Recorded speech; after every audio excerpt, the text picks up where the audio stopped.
Okay, hello all attendees.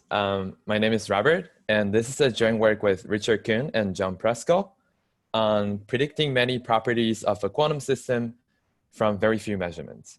So the archive link is here, and it would appear in Nature Physics soon. So the main motivation for this work is to make predictions about a large-scale quantum system from very few measurements. So for example, you might want to predict some fidelity of your system that you prepared in the lab, or you wanted to estimate the entanglement entropy, the two-point correlation function, or even measure the Hamiltonian or estimate local observable, etc. So some of the key aspects for this task includes the following.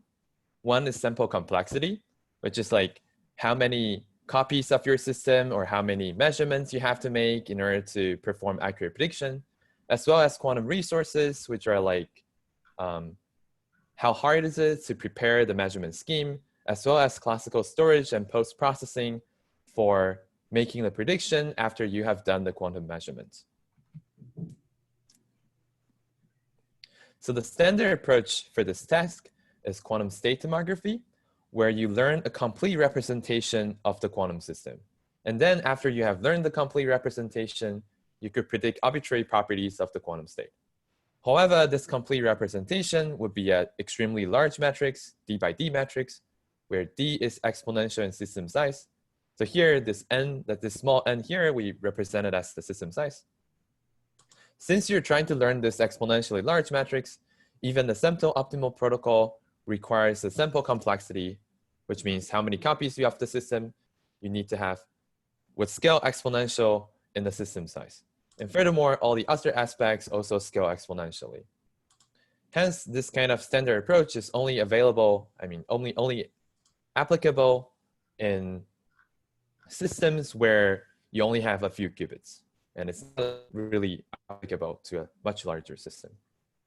In order to circumvent this exponential scaling in your system size, there have been several recent approaches. One of the very nice theoretical discovery is called shadow tomography.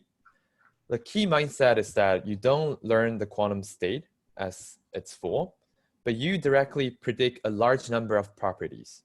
So here, in this shadow tomography, they focus on properties. They are essentially the expectation value of some observable, a large number of them. So you could think of this M as being exponentially large. The best rigorous protocol is due to Scott Aronson and Rosblum, where they showed that the sample complexity for this task is actually logarithmic in the dimension of the matrix, which means it's polynomial in system size. And furthermore, it's logarithmic in the properties you wanted to predict. So naively, it might feel like you need, when you wanted to predict M properties where all the observables are non-commuting, you need to measure the system M times. But here it's shown that you only require something like log M squared. However, for this protocol, the quantum resource still scales very badly because it requires storing all the copies in a large quantum memory and then applying an exponentially long quantum circuits on top of this quantum memory to make the predictions. So even though it's very nice theoretically, there are still some downsides to it. Another very, very different line of research, which is gaining a lot of popularity these days, are based on machine learning, where you perform some very simple quantum measurements. And after that, you train a neural network from this quantum measurement data to represent the quantum state. So one of the most recent approaches, this POVM neural network tomography due to Huang et al., where the very nice thing about it is that the quantum resource requirement is very mild. You only require single qubit rotation plus a basis measurement. However, since most of the machine learning work are heuristic, so there's not much known to it. So like the sample complexity would be unknown. It might be exponential, it might be polynomial. Nobody really knows how it works. Since a lot of times these machine learning algorithms are just black box. In this work, we hope to combine these two recent line of research, and we want to answer the following question. So the question is as follows. Can we find an efficient and rigorous procedure that would first, in step one, it would learn a classical representation of an unknown quantum state from few measurements. So you could think of it like kind of like in the machine learning case, where you have some unknown quantum system, you perform some few measurements, and then you try to learn an efficient classical representation for this quantum state. And then in step 2, we want this classical representation to preserve many properties of the original unknown quantum state. So what we mean by that is that we can use this classical representation to predict a large number of properties about the underlying quantum state rho. So here is the main question that we wanted to answer. And in this work, we provide, essentially we provide an answer to this question, which is given by the following theorem. We showed that there exists a procedure that guarantees the following. So first, the procedure will learn a classical representation of an unknown quantum state from only b log m over epsilon squared measurements. And subsequently, given any observable O1 to OM with a norm bounded by this constant number b, the procedure can use the classical representation to predict the expectation value of all the observable up to epsilon accuracy. So this theorem might be a bit mathematical for some of our experimental attendees. So let's look at the following example. So let's suppose you wanted to predict 10 to the 6 different observables. And you know that all of them have a bounded norm bounded by 1. And since naively, what you would do is you would just measure all the observable on different copies of your system, and that requires 10 to the 6 over epsilon squared measurements. However, this protocol shows that we actually only need 6 log 10 over epsilon squared, which can be seen by this n equals to b log m over epsilon squared, where we just plug in b equal to 1 and m equal to 10 to the 6. This would be a significant reduction compared to 10 to the 6 over epsilon squared. And furthermore, if you increase the number of observable you wanted to predict, let's say you wanted to predict 10 to the 8 observables, originally it would be increased by 100 times, but now it would only be slightly increased because it becomes 8 log 10 over epsilon squared. Furthermore, we don't need to know all these observables in advance. So when you're creating this classical representation of the quantum state, you do something that's completely independent of the properties you wanted to predict afterwards. So how do we arrive at this weird theorem? The procedure is actually very simple and concrete, and it works as follows. So the procedure has 2 steps. Sorry, Robert, before you continue, sure. Maybe let's just give time for people who have questions about the statement of a theorem. Sure. Ask them now. So I will.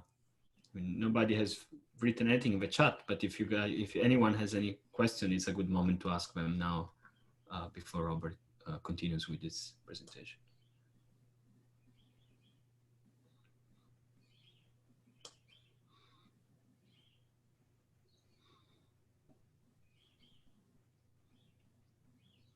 Okay, there seems that there are no questions. Sorry for that. Okay, no problem. Thanks so much for the.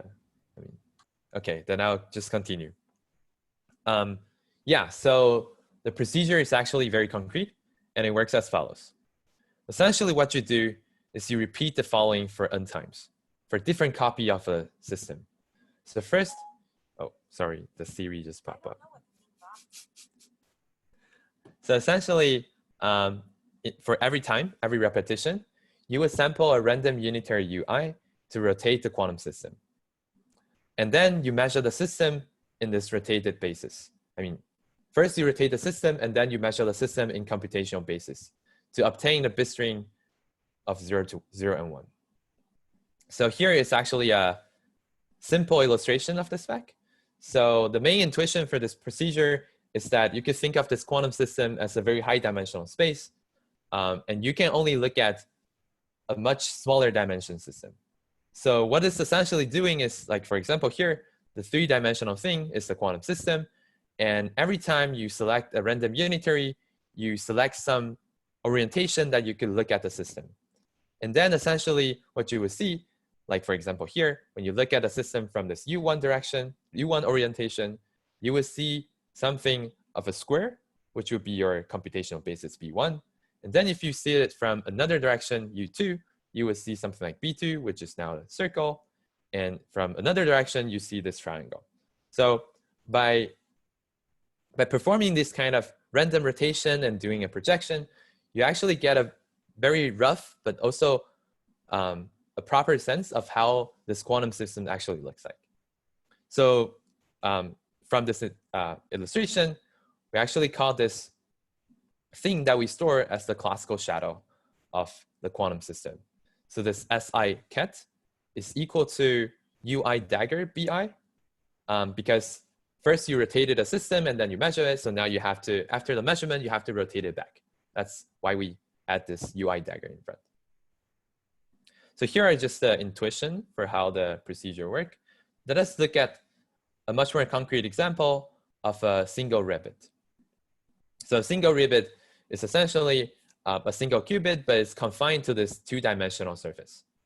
So the space spanned by 0, 1, plus and minus states. So let's suppose that the unknown quantum state is this green dots shown here.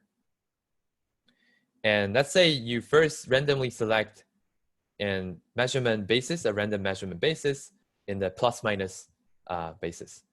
In this case, it's more likely that your measurement outcome would be the plus states. And when you saw that, what you would do is that this classical shadow S1 would be equal to the plus state. So now from this one experiment, you would estimate that this rho hat 1 would be, this underlying quantum system would be this rho hat 1. And let's say in the next measurement repetition, you would select the 0, 1 basis. In that case, it's more likely that you would measure this 0 state. So in that case, the second classical shadow, S2, would be equal to the 0 state. And suppose we just average the two of them. Then what you would get is rho hat 2, which would be the average of the plus states and the 0 state. So it would be inside this, this circle. And now you could repeat this for an infinite amount of times. And then you average all the classical shadow.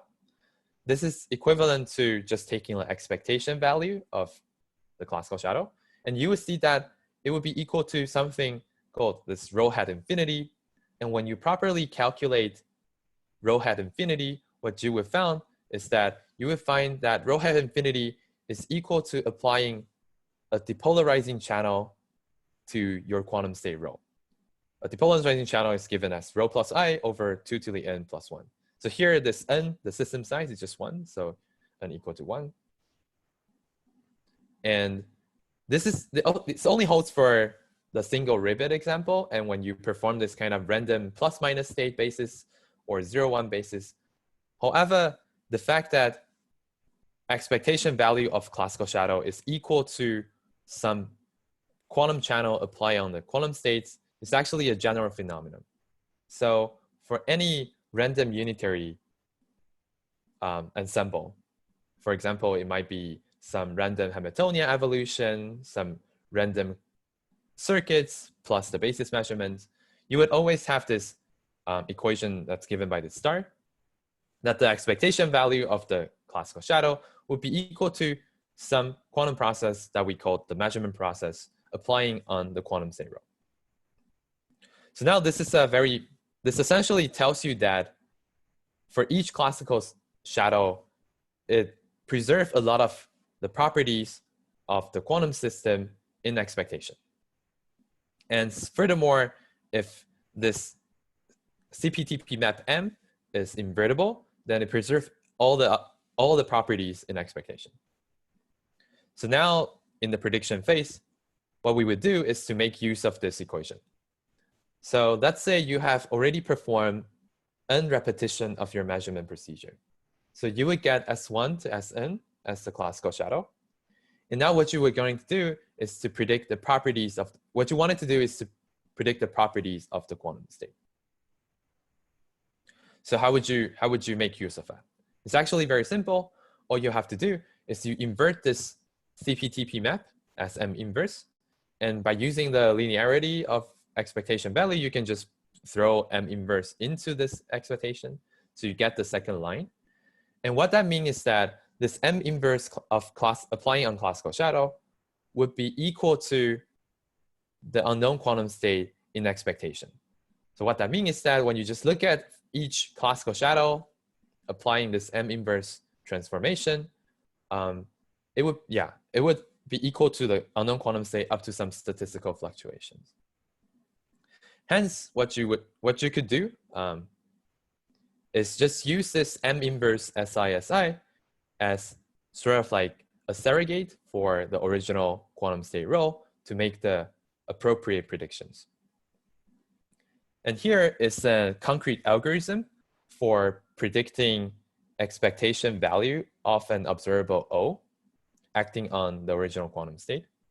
So what you end up doing is you compute this quantity xi, which is equal to trace of O. And the next part, you just replace rho by this M inverse SI. So from the previous equation, you know that in expectation value, all these xi, all these random variable xi, would be equal to trace of O rho. So how would you get a good estimate? How would you predict trace of O rho given S1 to Sn? Naively, what you would do is just take the average of everything. Here we do something called median of means estimation.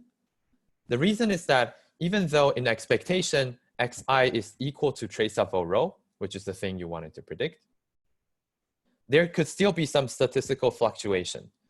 And for some very small probability, xi could actually be quite far away from trace of O rho. That's why we end up performing this median of mean estimation, where you chunk up all the xi into different chunks. For each chunk, you perform the averaging, and then you take the median of everything. This makes it much more robust to the fluctuation. Furthermore, this median of mean estimation is required to get the theoretical guarantee that we have in front. So now, this is pretty much the full algorithm for doing this, and you would end up getting the theorem, which basically states that you can just perform measurements using B log M over epsilon squared, number of copies as well as measurement, and then the generated classical representation will allow you to predict a large number of different observables.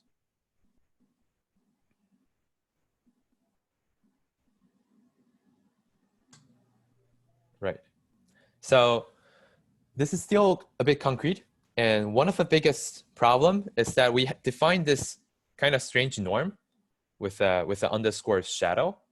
So we are going to talk a bit more about this.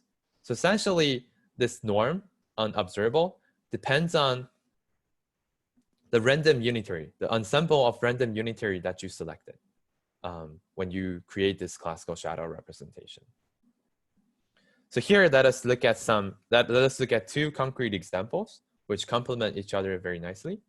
So first of all, you can see that I've written out the shadow norm more explicitly in this form. It's kind of complicated. This Catholic typed U is the ensemble. So essentially so this big capital U would be selected from this random ensemble. And that's the main part that determines what this classical shadow norm is. So let us first look at the case where you apply a random Clifford circuit. So you have some quantum state, you randomly sample a bunch of Clifford gates to implement a random element in the Clifford group. And then you perform computational basis measurements. If you use this case, if you consider this case, you can use the three design property of Clifford groups to show that this measurement channel, this M quantum process, is also equal to the depolarizing channel, which is given in the bottom left part, where M of rho is equal to rho plus identity over 2 to the n plus 1. And since this is a very simple form, you could easily invert this formula, which is just given as below. And now, given this, you could plug this M inverse into this classical shadow description, and essentially just also using this three design property of Clifford circuits, you can show that this shadow norm is essentially just the Hilbert-Schmidt norm of the observable O. So yeah, so essentially, if this trace of O squared is bounded by some constant B, then this prediction procedure would be very accurate. So to be more concrete, let us look at one simple application of this. Let's say the observable O is the quantum fidelity.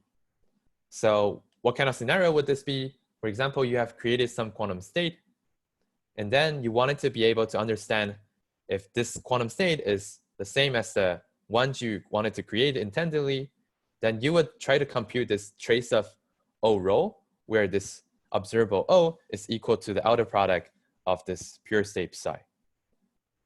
So for this rank 1 observable, when you plug it into this Hilbert-Schmidt norm, it's just equal to 1.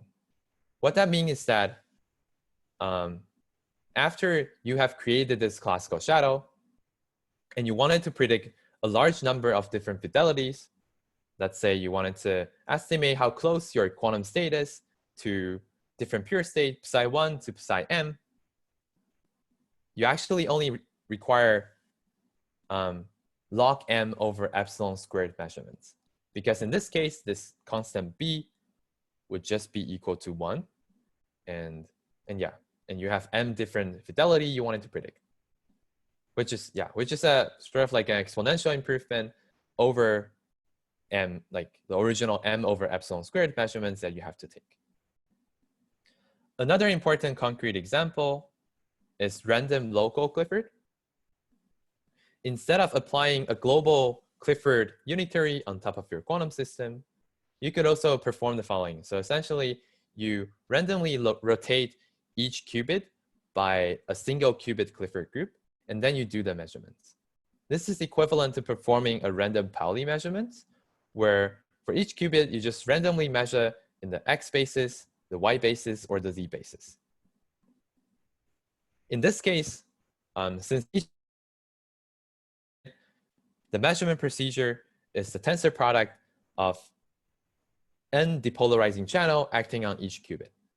And in that case, you could also easily invert this, which is equal to the tensor product of the inversion for each depolarizing channel.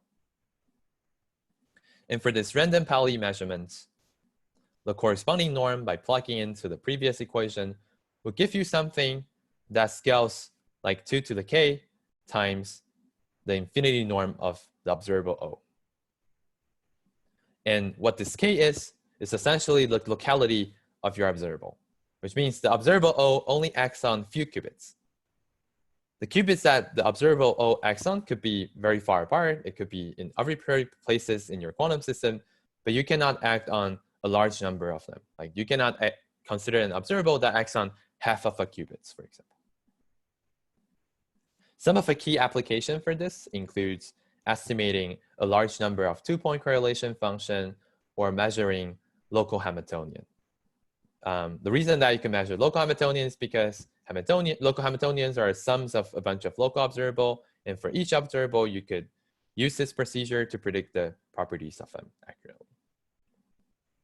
So here are the two concrete examples for this classical shadow.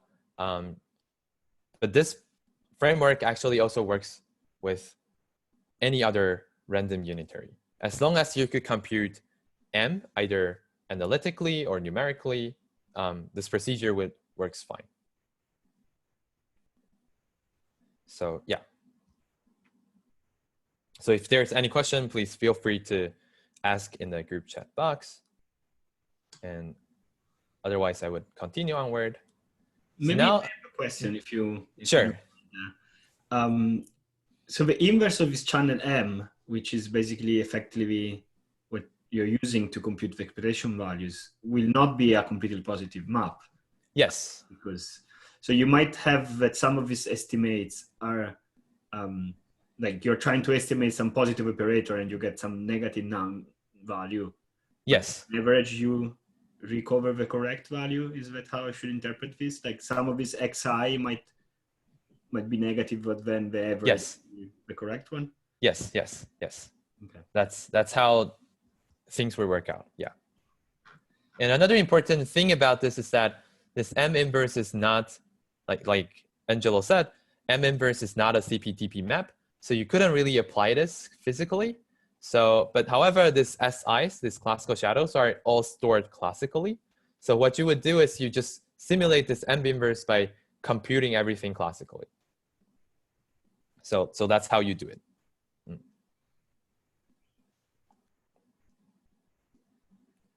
So now another interesting question from a theoretical point of view is that, so this is essentially the theorem that we proved. We showed that we could predict any observable O1 to OM with a bounded norm from an only B log M over epsilon squared measurement, which is a significant improvement over the naive way, which is M over epsilon squared measurements for predicting M observables.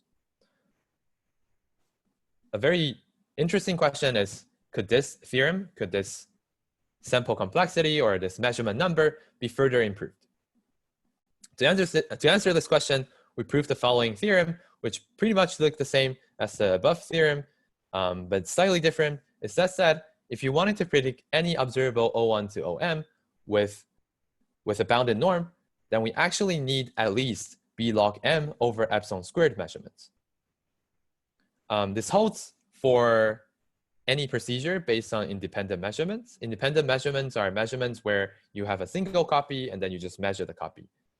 What are some measurements that's not independent measurements are essentially joint measurements where you place all your copies in your quantum memory and you perform some joint quantum circuit on top of them, etc. So here, this theorem only holds for independent measurements. However, it essentially says that when you perform this independent measurements, our protocol would be optimal. So there's not much way to improve upon it from a asymptotic point of view. It's still possible that you can improve upon it by some constant, but not asymptotically. And the way we prove this is by relating to a quantum communication task, which is a technique that, that Steve Lamia et al. Have proposed back.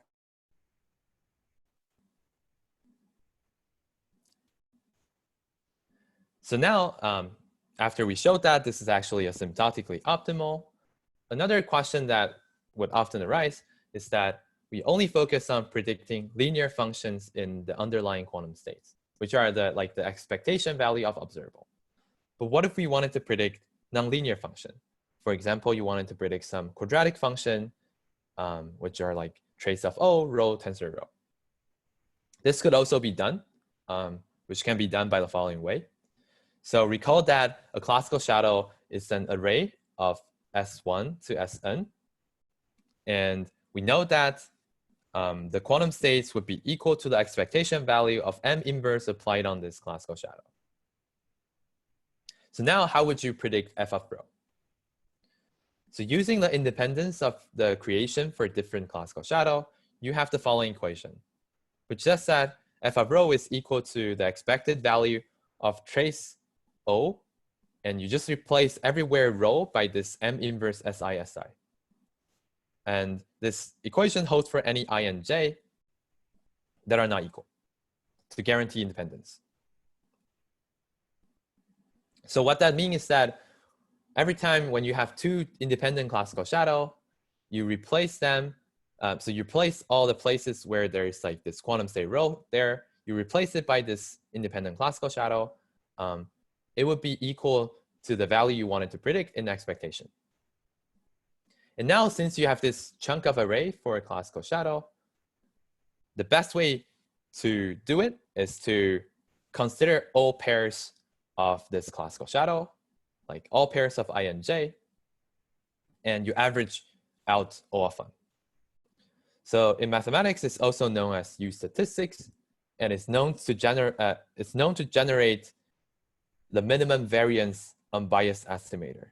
So what that means is that essentially this would be the minimum, this would have the smallest error and also provide the correct prediction in expectation. So so essentially the short answer for this is yes, we could do this with this U statistics, which essentially is like a symmetrization of the statistics. And why do we care about this? One of the main application for this prediction procedure is that it could predict subsystem Renyi-2 entanglement entropy. So for Renyi-2 entanglement entropy, it's the negative log of the trace rho A squared, where A is some subsystem consists of k qubits. How would you do this? Essentially, first you perform this random Pauli measurement where you just measure everything in X, Y, or Z basis. And then you essentially just take this observable O as the local swap test. So you create this classical shadow, you perform a local swap test, like a virtually perform a local swap test using this classical representation, and then you would be able to predict subsystem Renyi-2 entropy. So this subsystem A cannot have too many qubits. It could have k qubits, where k could be like 10 or 15, and they could be geometrically non-local, but you cannot have too many of them. This is related to the property of random Pauli measurements, where you could only predict local, like you can only predict few body property, like 2-point correlation. And here it's kind of similar, but here you could also use it to predict nonlinear functions of your quantum state, such as entropy, or even Renyi-3 entropy, Renyi-4 entropy, etc. So now here is a summary of the theoretical results. Essentially, this procedure is very simple and concrete. You just perform few repetitions of randomized measurements, essentially randomized projective measurements, to create this classical representation that we call classical shadow. And then you can use some classical post-processing step to predict a large number of properties of your underlying quantum state, which includes something like quantum fidelity that we talked about. Entanglement weakness, which is similar to quantum fidelity, could also be predicted. Entanglement entropy, 2-point correlation function, local observable, or like sum of local observables, such as the Hamiltonian, etc. So that's pretty much the theory part of this talk. And now let's see how well this theoretical idea works in practice, like in a numerical simulation sense. So in particular, I wanted to understand how well does it compare to other existing methods. A lot of them, some of them might be heuristics. So they might work well, like work super well in practice. And how does this rigorous theoretical procedure compare to them? So for the first example, let us look at predicting quantum fidelities from randomized Clifford measurements. So here we compare with this neural network quantum state tomography due to Huang et al.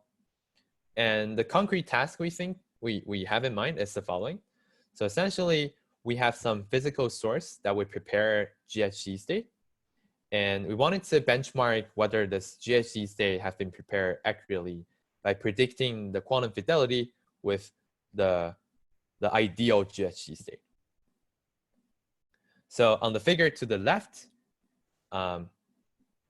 we consider a wide range of different system size from 10 qubits to 120 qubits. And we consider the task of predicting fidelity up to 0.01 error. And here the blue line is the performance of neural network quantum state tomography, where they showed that their procedure actually scales linearly in system size, and which is as expected here. On the other hand, if you recall the theorem that we showed, the number of measurements in order to predict a large number of features has no dependence on the system size. It's only dependent on how many properties you wanted to predict. In this case, it's only just one. You just wanted to predict the GHZ state fidelity. So it would be completely independent of system size.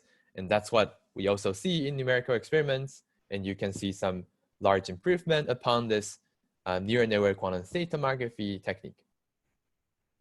In the figure to the right, we consider a slightly different setup where we assume that there are some phase error in your GHZ state preparation.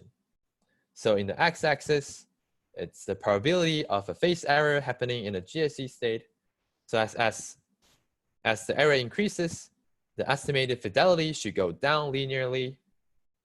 And when there's like a complete phase error shift, the fidelity should be 0.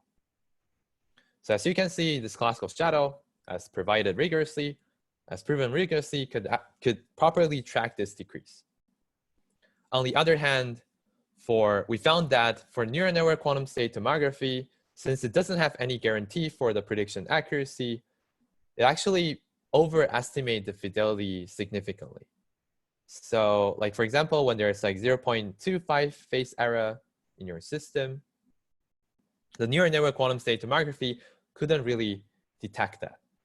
It would actually give you a false sense of confidence that your physical state preparation device has do the right job, where it's actually still have some error inside, a pretty significant error inside. So that's for quantum fidelity. We have done several experiments. So here's another one. It's about predicting two-point correlation function in your physical system. So in this case, we focus on this random Pauli measurement case, where for each qubit, you just measure it randomly in X, Y, or Z basis. For the first figure, we consider a one-dimensional transfer field, like the ground state for a one-dimensional transfer field Ising model, where the interaction is antiferromagnetic. And we compute the two-point correlation function for the 0 spin. I mean, the spin at the lattice size 0 with the all other spins. So as you can see, both neural network quantum state tomography and the classical shadow performs very well in this case. Now for figure B, we consider two-dimensional scenario, two-dimensional Heisenberg model. And we also wanted to predict the two-point correlation function, but now it's the top left corner, which is 0, 0 point, with all the other lattice sites. So in this case, actually, both of them also performs nicely. However, when you look carefully at neural network quantum state tomography, especially in the bottom half part, you can see that it's doing something a little bit strange. So essentially, it's sort of like it's hallucinating some two-point correlation functions that's not present in your physical system. Like for example, you can see that in this 6, 0 point, the color is kind of weird. Like there is some grid color that changes, but in the true value, there should be none. So now, in this case, both of them performs nicely. However, in figure C, we consider the classical post-processing time. So like the computational time, comparing neural network quantum state tomography with classical shadow. So for each dot, it's essentially a difference between the number of measurement data you have. So in the x-axis is the computational time. As your measurement data increases, your computational time would also increases. In the y-axis, it's the error induced in the prediction.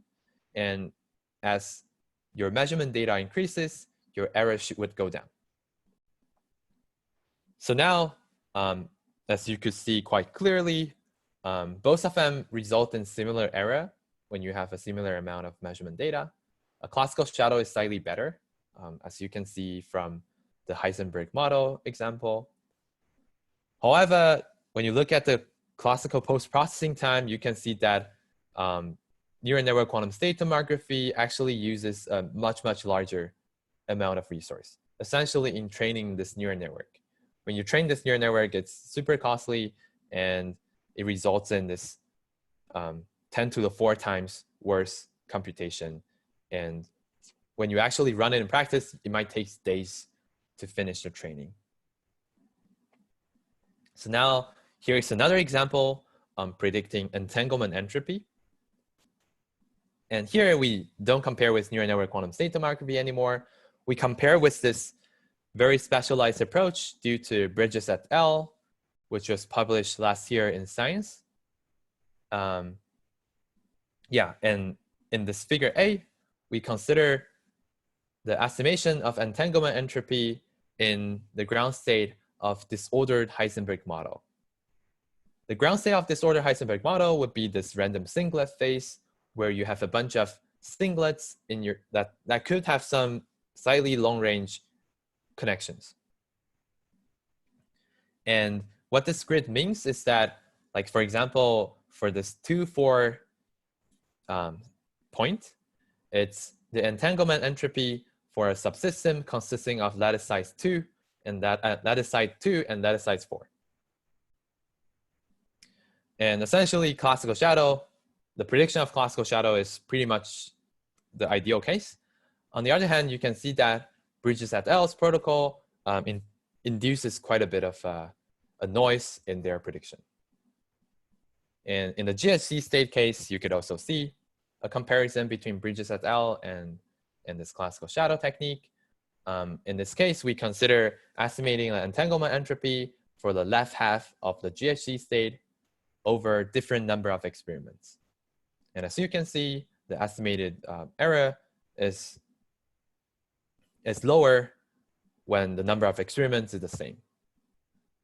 So an interesting part of this is that the quantum measurement scenario is exactly the same for our methods and the Bridges et al. Method. The only difference is in classical post-processing.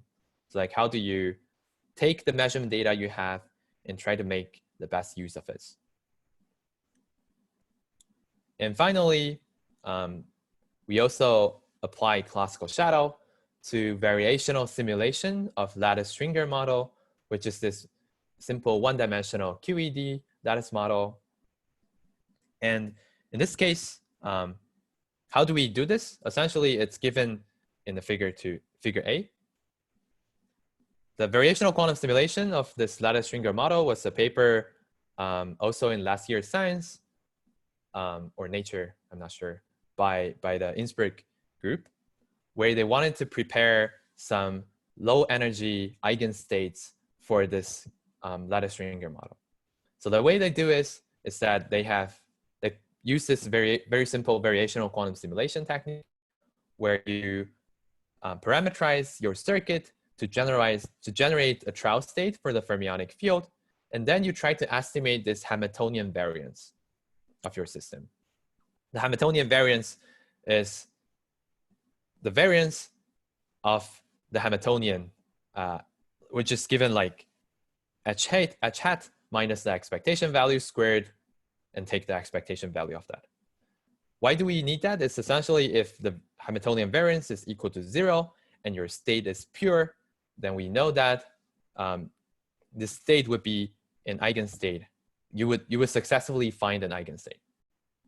So what they end up doing is they have some stochastic optimization technique for all the variational parameter that parameterizes the circuit, and they try to minimize variance as well as the expectation value for Hamiltonian simultaneously.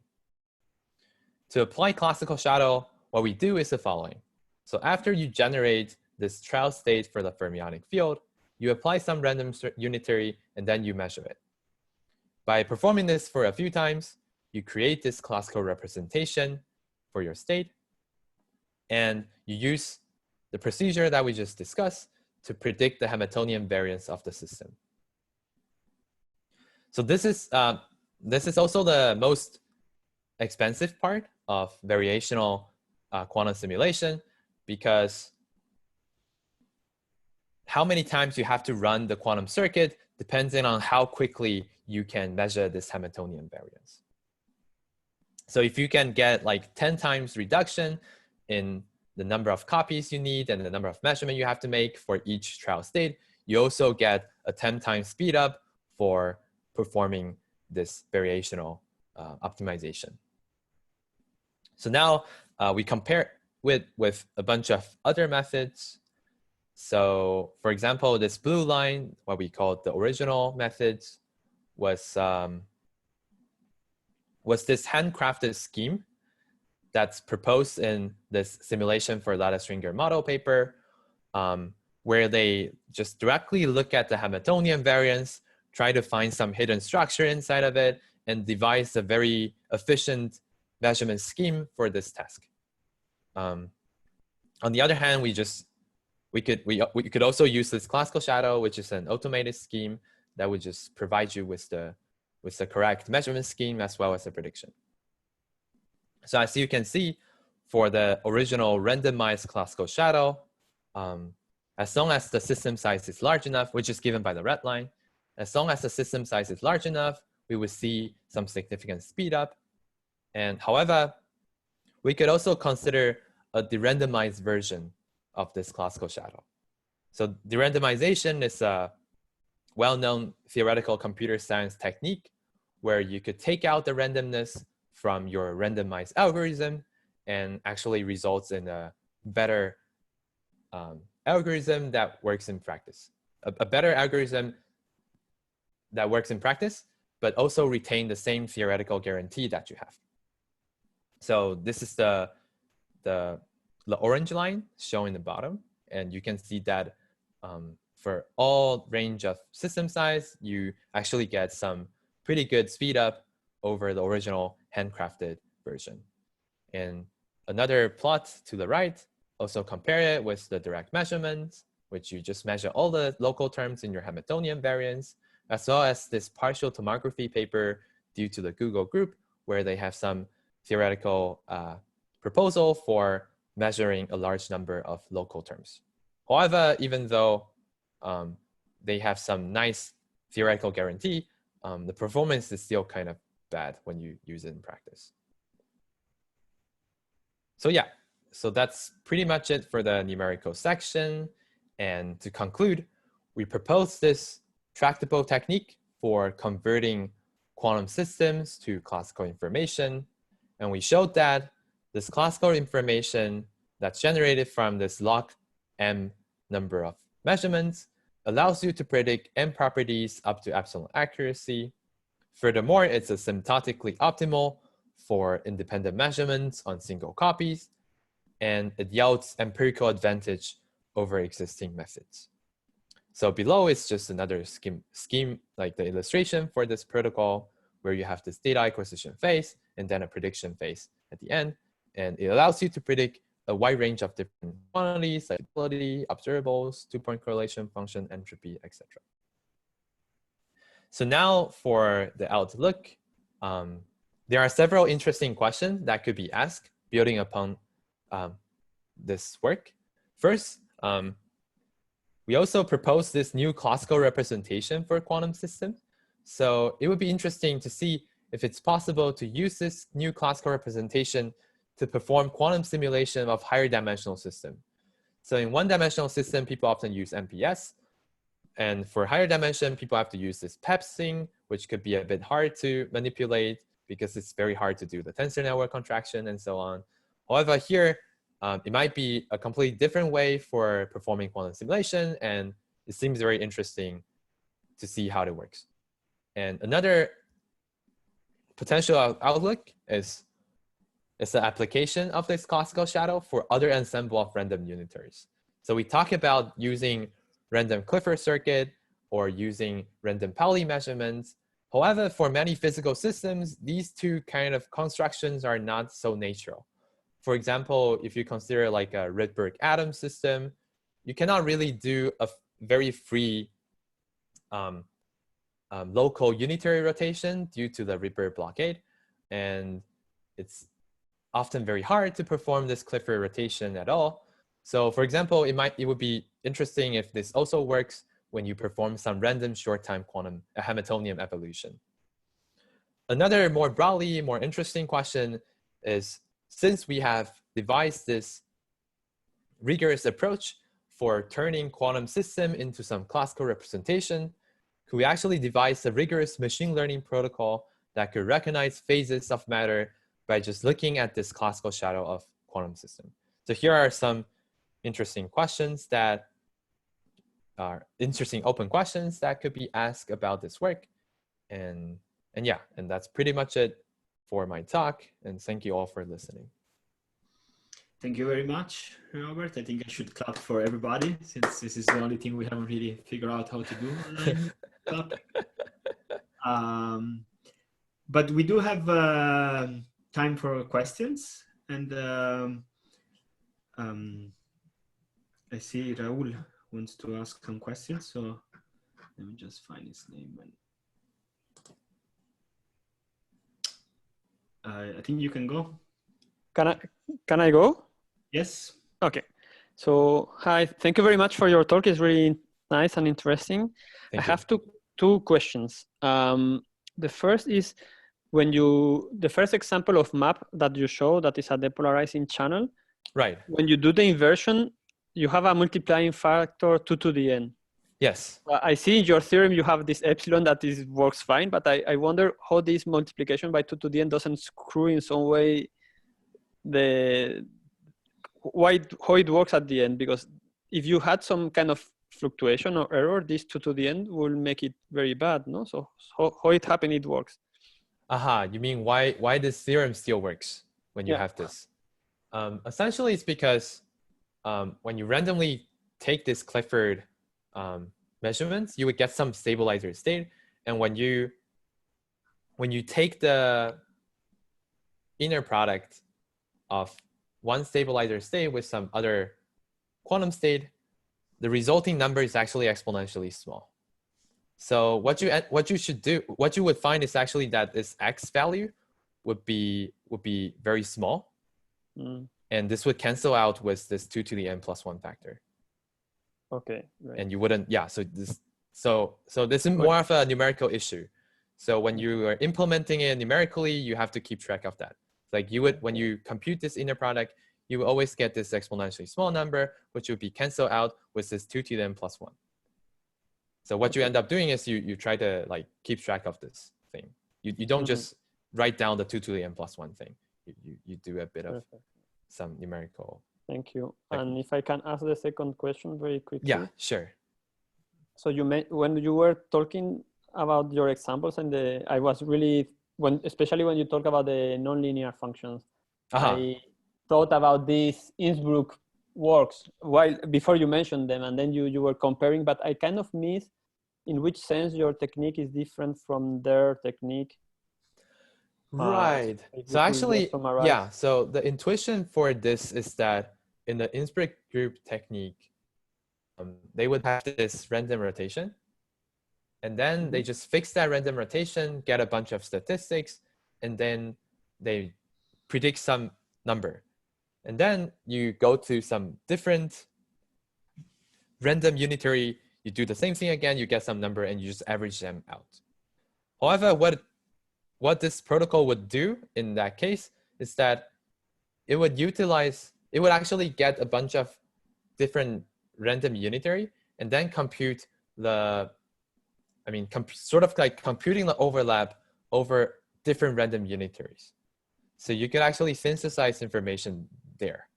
On the other hand, for their case, they just fix one random unitary and they compute statistical overlap for the same random unitary and then repeat it for other random unitary. So they don't synthesize information between different random unitary. And that's why, that's where this advantage comes from. Okay. Yes, hope this is clear. So you change the unitary at every measurement, that's the difference, no? We could also not do that. So yeah, like naively in this case, we would change the unitary in every iteration. But we could also use the same unitary since it seems like it's more experimentally friendly if you use the same unitary for a lot of times. But so we could still do that. But the main difference, so actually when we compare with the exact same measurement setup. So like we have a random unitary, we measure the system for a lot of times. We have a different unitary, we measure the system for a lot of times. But in their work, they don't have information that's like, they don't compute overlap between different random unitary, where in our case we do. Okay. And that's how the advantage comes from. Yeah. Okay, yeah, now I understand. Thank you so much. No problem. Thank you. Thank you for your question. Let's take another, like one last question, if anyone has one. There is a question in chat. I can read it, but let me know if you want to ask a question yourself. I can unmute you if you prefer. Just ask to be unmuted in the chat and I will do so. But I can read it. Okay. So Aegis is asking about the part where you compare fidelities between the NN QST and your method. And we're saying that NNQST only gives estimates on the classical fidelity, which is an overestimate of a quantum fidelity. Right. That's true. So we also mentioned that in the paper. So that's one reason why this neural network quantum state tomography doesn't really work, because they could only estimate this classical fidelity, which is an upper bound on the quantum fidelity. However, they state that in a lot of the practical cases, the two things are essentially similar.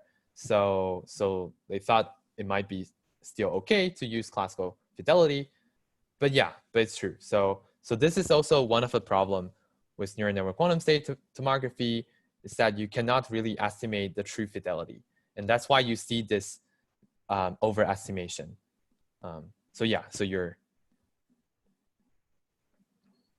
That's one of the reason why we see this. So I didn't talk about it in here, but we discussed it quite detailedly in the paper. The follow-up to your answer is that when maybe it is unfair for you to compare classical and quantum fidelities in the same plot. Right, it's true. So actually, but the thing is that they couldn't really get an estimate. So they could get an estimate for quantum fidelity, but so their code still allows you to do that, but that gives you even worse performance. It gives you some estimate that might be negative or even much larger than 1. So we thought comparing this classical fidelity might be a better idea rather than just computing this completely off number, like comparing with this completely off number. So I hope that's clear.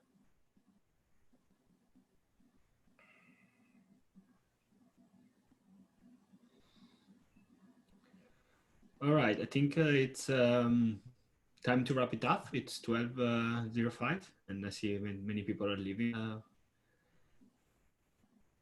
I want to thank Rob for participating in this, and all the people who have joined. Some people who have joined from like far away from Caltech, so it's very nice that this is working in our advantage. And next week we'll have another seminar, so just keep updated, and we will publish the video on YouTube. Thanks, Robert, again. Thank you.